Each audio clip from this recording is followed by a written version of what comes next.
Quincy Jones is well worth his stock. His list of honors and production credentials is almost too impressive to believe. Naturally, we'd be quick to agree with whatever his perspective is.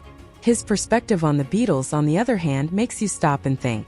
The trio is unanimously regarded as a driving force in rock and roll. While they proudly wore their self-taught badge, few would consider them the worst of anything in music except Jones. Jones, who worked with individual members of the ensemble, once described them as no-playing motherfuckers and the worst musicians in the world.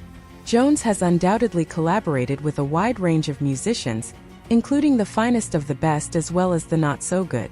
With that in mind, we believe his judgment of the group is not wholly unjustified. Nonetheless, we believe many Beatles fans will have something to say about it. His criticism of the band could have been due to a terrible recording session with Ringo Starr.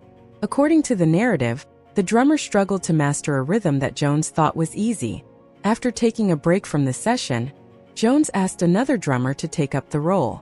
"We called Ronnie Verrell a jazz drummer," Jones once recalled. "Ronnie came in for 15 minutes and tore it up.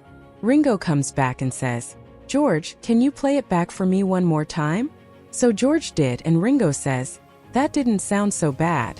And I said, 'Yeah, because it ain't you.' Great guy though." Though we're not sure the Fab Four would agree with Jones' assessment of them as the worst musicians in the world, they frequently discussed not being trained musicians. In fact, Paul McCartney saw self-teaching as a strength of the band. "One of the things I always thought was the secret of the Beatles was that our music was self-taught," McCartney once said.